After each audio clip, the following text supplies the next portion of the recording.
Mesdames et messieurs, vous êtes en direct et dans un instant, le peuple sénégalais, toute la nation, le monde entier attend. Il y a plus de 2 ans, le président Mamour prenait les rênes du pouvoir, pourtant porté au pinacle par une communauté d'étudiants qui voulaient le changement dans la bonne marche de l'amicale des sciences humaines. Aujourd'hui, j'ai le plaisir de recevoir sur ce plateau, le temps de l'étudiant, le candidat de la grande liste, la liste Renaissance, Cheikh Ahmadou Bamba Diouf, que j'ai le plaisir d'accueillir pour discuter avec lui des questions d'actualité et des questions relatives à l'organisation des élections du 7 mai prochain.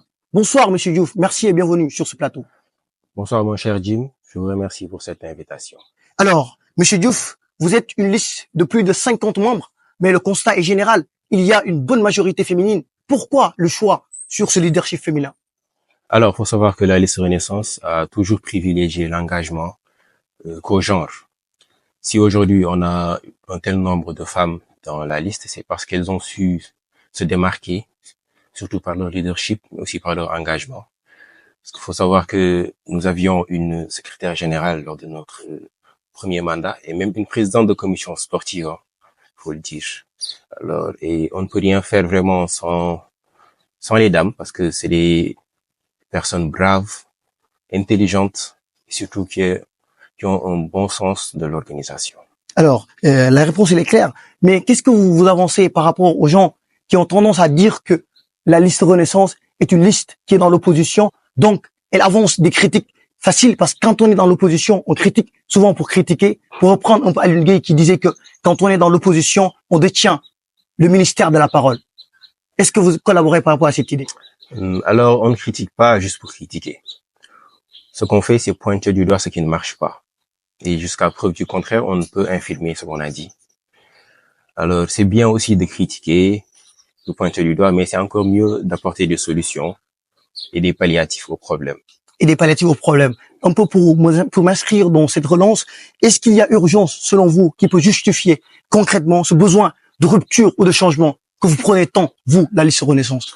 Oui, nous ne prenons pas la rupture, mais plutôt un changement. Et surtout un changement dans la manière de faire, dans la manière de gérer et dans la manière d'interagir avec les étudiants.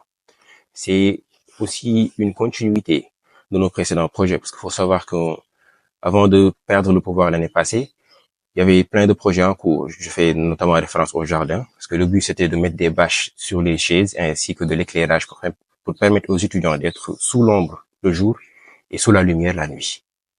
C'est intéressant, c'est très ambitieux comme projet. Maintenant, il est clair, évident que vous, avec votre liste, vous prenez pour le changement, pour rectifier et non pas pour la rupture. Oui. Et maintenant, si le Seigneur des mondes, le très miséricordieux, s'opposait à ce rêve, cette ambition très, très, très grande par rapport à cette aventure, et si Dieu met fin à cette aventure, qu'est-ce qui va être votre comportement en tant que leader affamé? On est croyant. Si Dieu mettait fin à cette aventure, on ne peut que accepter avec sérénité. Mais cela ne nous empêchera pas de continuer à servir, puisqu'il y a plein d'autres manières de servir. On n'a pas attendu d'être président de l'amicale pour servir. On a commencé à servir depuis notre arrivée. Et même si on ne devient pas président de l'amicale, on continuera ce service.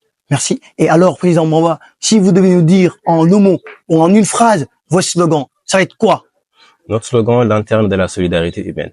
Beaucoup ne le savent pas, mais c'est un jeu de mots avec le sigle de l'UFR-LSH. L, lanterne, S, solidarité, H, humaine.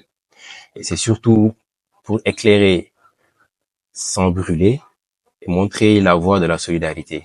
Parce qu'on est dans un milieu universitaire. Et s'il y a bien une qualité importante, c'est la solidarité. C'est la solidarité. On n'en discute quand même pas. C'est quoi votre dernier mot, président Bamba? Alors, mon cher Jim, je voulais d'abord prendre la peine de vous remercier pour cette initiative, parce que, disons-le, c'est pas une chose qu'on a l'habitude de voir dans notre UFR. Je voulais aussi prendre le temps pour porter un appel à nos sympathisants, leur demander de venir voter le jour du nombre, sans oublier, bien sûr, les cartes d'étudiants, mais aussi venir le jour de l'Agora, le 6. Ce sera l'occasion pour eux de voir ce que la liste Renaissance a à proposer pour cette UFR. Je vous remercie. Merci beaucoup, Cheikh Ahmadou Bamba Diouf. Je rappelle que Cheikh Ahmadou Bamba Diouf, vous êtes le candidat investi par cette grande liste, la liste Renaissance. Merci d'avoir répondu présent à cette invitation. Merci également à tous nos partenaires, la compagnie Faye Frères, C2F, LBC, Les Barnes Compagnie et Tidia Plus pour ce partenariat. Merci également à notre rédacteur en chef, mais également à toute l'équipe technique, Gaï Salou Diaw, Paco, Khadija et Alioune Gueye pour la réalisation de cette émission. Merci, nous vous donnons rendez-vous le 6, le jour de l'Agora à l'Amphitrite. Merci, à très bientôt pour un autre numéro.